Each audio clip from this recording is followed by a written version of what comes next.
अगर आप इन्वेस्टमेंट करते हैं और अपनी इन्वेस्टमेंट पर एक साल का 18% तक का रिटर्न कमाते हैं तो आपको आपके इन्वेस्टेड अमाउंट को डबल करने के लिए 4 साल का टाइम पीरियड लगेगा। मतलब आपको 20 साल के टाइम पीरियड में आप अपने इन्वेस्टेड अमाउंट को 4 बार डबल कर सकते हैं। मतलब आपके जो इन्वेस्टमेंट की ग्रोथ है वो होगी 16 गुना। और मार्केट में ऐसे कौन कौन से इन्वेस्टमेंट ऑप्शन है जहां पर इन्वेस्टमेंट कर आप इतने ज्यादा रिटर्न कमा सकते हैं, बताने वाला हूं आज की इस वीडियो में। तो चलिए शुरू करते हैं आज की वीडियो को और आते हैं मेन पॉइंट पर। और अब मैं आपको बताता हूं उन इन्वेस्टमेंट ऑप्शंस के बारे में। हमेशा की तरह सबसे पहले मैं आपको एडवाइस करूंगा इन्वेस्टमेंट करने के लिए फिक्स डिपॉजिट में, क्योंकि यहाँ पर इन्वेस्टमेंट करने का सबसे बड़ा फायदा यह है कि आपने जितने भी अमाउंट का इन्वेस्टमेंट किया है वो अमाउंट आपका सेफ होता है। इसके अपोजिट में अगर आप स्टॉक मार्केट में किसी ऐसे इन्वेस्टमेंट ऑप्शन में इन्वेस्टमेंट करते हैं जहां पर रिस्क बहुत ज्यादा होता है, प्रिंसिपल की सेफ्टी नहीं होती है और यहां पर आपका इन्वेस्टेड अमाउंट कम भी हो सकता है। एफडी पर आपको मैक्सिमम 6% के आसपास के रिटर्न मिलेंगे, लेकिन वहीं पर अगर मैं इन्फ्लेशन की बात करूं तो इन्फ्लेशन की रेट 6% से ज्यादा ही होती है। तो इसका मतलब यह है कि अगर आप लॉन्ग पीरियड ऑफ टाइम के लिए इन्वेस्टमेंट करते हैं एफडीज में, तो आपको एफडीज में जो रेट मिलती है ये इन्फ्लेशन के मुकाबले कम होती है। मतलब एफडीज में इन्वेस्टमेंट करके आप इन्फ्लेशन को बीट तो नहीं कर सकते, लेकिन आप अपने इन्वेस्टेड प्रिंसिपल को सेफगार्ड कर सकते हैं। अब सेकंड इन्वेस्टमेंट ऑप्शन है रिकरिंग डिपॉजिट्स का, जिसे हम लोग आरडी भी कहते हैं। बेसिकली आरडी में क्या होता है, एफडी की तरह ही इन्वेस्टमेंट किया जाता है लॉन्ग पीरियड ऑफ टाइम के लिए, लेकिन जहां पर एफडी में लमसम एक साथ में इन्वेस्टमेंट किया जाता है, वहीं पर रिकरिंग डिपॉजिट में आपको हर महीने, हर 3 महीने, हर 6 महीने या साल में एक बार डिपॉजिट करना होता है अमाउंट। और इस अमाउंट पर आपको कंपाउंड इंटरेस्ट रेट मिलती है, वो भी 6.75% के आसपास। एफडी के कंपैरिजन में आरडी में इन्वेस्टमेंट करना काफी ज्यादा आसान है, क्योंकि यहाँ पर आपको बल्क अमाउंट में इन्वेस्टमेंट नहीं करना पड़ता है और कंपैरेटिवली रिकरिंग डिपॉजिट्स पर रेट ऑफ इंटरेस्ट भी ज्यादा मिलता है। अब जो यहाँ पर टीडीएस कटेगा वो आप ईयर एंड पर क्लेम भी कर सकते हो इनकम टैक्स फाइलिंग के दौरान। अब हम बढ़ते हैं तीसरे इन्वेस्टमेंट ऑप्शन की तरफ और आप इन्वेस्टमेंट कर सकते हैं कॉर्पोरेट बॉन्ड्स में भी। जी हाँ दोस्तों, आप कॉर्पोरेट बॉन्ड्स में शॉर्ट पीरियड ऑफ टाइम के लिए इन्वेस्टमेंट कर सकते हैं, 3 साल के लिए, 5 साल के लिए, 8 साल के लिए, 10 साल के लिए। डिफर करता है कि आपने कौन से इन्वेस्टमेंट ऑप्शन में, कौन से बॉन्ड में इन्वेस्टमेंट किया है। अगर आपको इन्वेस्टमेंट करना है तो आप आरबीआई रिटेल डायरेक्ट की वेबसाइट पर जाकर भी इन्वेस्टमेंट कर सकते हैं और स्पेशली विंट वेल्थ की वेबसाइट पर जाकर भी इन्वेस्टमेंट कर सकते हैं, जहां पर किसी भी तरीके की बॉन्ड की ओपनिंग होती है तो यहाँ पर लिस्ट हो जाता है। तो यहाँ पर इन्वेस्टमेंट करने के लिए आपका प्रोसेस भी काफी सिंपल है।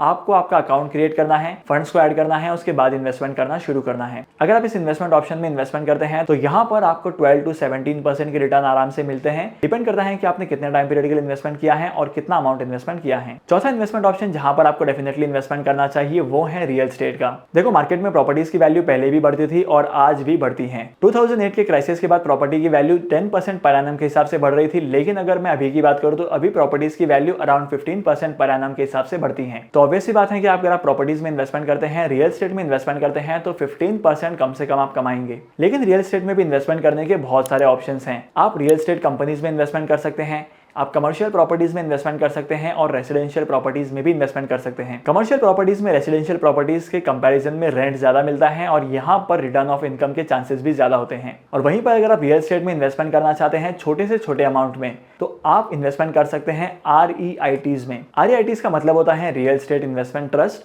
और यहाँ पर आप कम से कम 500 रुपए में इन्वेस्टमेंट करना स्टार्ट कर सकते हैं। अब हम बढ़ते हैं अगले इन्वेस्टमेंट ऑप्शन की तरफ और अगला इन्वेस्टमेंट ऑप्शन तो वो है जो सदियों से चला आ रहा है। जी हाँ दोस्तों, आप लोगों ने सही पहचाना, मैं बात कर रहा हूँ गोल्ड की। सोने में इन्वेस्टमेंट करना पहले भी बहुत अच्छा ऑप्शन हुआ करता था और आज के टाइम पर भी बहुत अच्छा ऑप्शन है। और सबसे खास बात तो यह है कि स्टॉक मार्केट और गोल्ड के रिटर्न में भी जमीन आसमान का फर्क है और दोनों के बीच में इनवर्स रिलेशनशिप है। मतलब यह है कि जब स्टॉक मार्केट में क्राइसिस आता है तो गोल्ड की प्राइस बढ़ती है और जब स्टॉक मार्केट अच्छा परफॉर्म करता है तो कंपैरेटिवली गोल्ड की प्राइसेस थोड़ी कम इंक्रीज होती हैं। ऐसा कभी नहीं होता कि गोल्ड की प्राइस नेगेटिव परफॉर्म करे। और 2023 आते आते गोल्ड में इन्वेस्टमेंट करने के भी बहुत सारे ऑप्शन हो गए हैं। आप फिजिकल गोल्ड में इन्वेस्टमेंट कर सकते हैं, डिजिटल गोल्ड में इन्वेस्टमेंट कर सकते हैं और सोवरेन गोल्ड बॉन्ड में इन्वेस्टमेंट कर सकते हैं। सोवरेन गोल्ड बॉन्ड गोल्ड में इन्वेस्टमेंट करने का एक ऐसा तरीका है जहां पर आपको 2.5% के इंटरेस्ट मिलते हैं। अगर आपको जानना है कि सोवरेन गोल्ड बॉन्ड में इन्वेस्टमेंट कैसे करते हैं, क्या क्राइटेरिया होता है, तो इसके ऊपर एक मैंने डेडिकेटेड वीडियो बनाई है जिसकी लिंक आपको डिस्क्रिप्शन में मिल जाएगी। सेकंड, बहुत सारे लोग इन्वेस्टमेंट करते हैं फिजिकल गोल्ड में। उन्हें लगता है कि अगर मैंने फिजिकल गोल्ड को परचेज किया है तो ये मेरे लिए एक इन्वेस्टमेंट है। लेकिन अगर आप ध्यान से सोचोगे तो यहाँ पर जब हम लोग फिजिकल गोल्ड परचेज करते हैं तो प्राइस तो 24 कैरेट गोल्ड की देते हैं, लेकिन हमें गोल्ड जो मिलता है वो 18 कैरेट से लेकर 22 कैरेट के बीच में ही मिलता है। क्योंकि प्योर गोल्ड की अगर ज्वेलरी बनाने जाएंगे तो प्योर गोल्ड से ज्वेलरी नहीं बनेगी बिकॉज ऑफ स्मूथनेस। और एडिशनली गोल्ड की ज्वेलरीज पर मेल्टिंग चार्जेस लगते हैं और इसी के साथ साथ मेकिंग चार्जेस भी लगते हैं, जिसकी वजह से गोल्ड की ज्वेलरीज में इन्वेस्टमेंट करना बहुत ही ज्यादा प्रॉब्लमेटिक होता है। तो मैं तो आपको पर्सनली यही सजेस्ट करूंगा कि आपको एसजीबीज में इन्वेस्टमेंट करना है। इसके बाद हम लोग चलते हैं अगले इन्वेस्टमेंट ऑप्शन की तरफ। अगला आप इन्वेस्टमेंट कर सकते हैं म्यूचुअल फंड्स में। म्यूचुअल फंड में अगर आप इन्वेस्टमेंट करते हैं तो यहाँ पर हर साल के आप 15 से 18% के रिटर्न्स आराम से कमाएंगे। अगर आपको जानना है कि म्यूचुअल फंड क्या होते हैं, म्यूचुअल फंड में इन्वेस्टमेंट कैसे करना है, कौन से म्यूचुअल फंड में इन्वेस्टमेंट करना है, कौन से म्यूचुअल फंड में इन्वेस्टमेंट नहीं करना है, तो इसके ऊपर मैंने पूरी एक सीरीज बनाई है जिसकी लिंक आपको डिस्क्रिप्शन में मिल जाएगी, वहां पर जाकर आप उस सीरीज को चेकआउट कर सकते हैं। अब हम बढ़ते हैं आज के आखिरी इन्वेस्टमेंट ऑप्शन की तरफ, और आज का आखिरी इन्वेस्टमेंट ऑप्शन है स्मॉल केस का।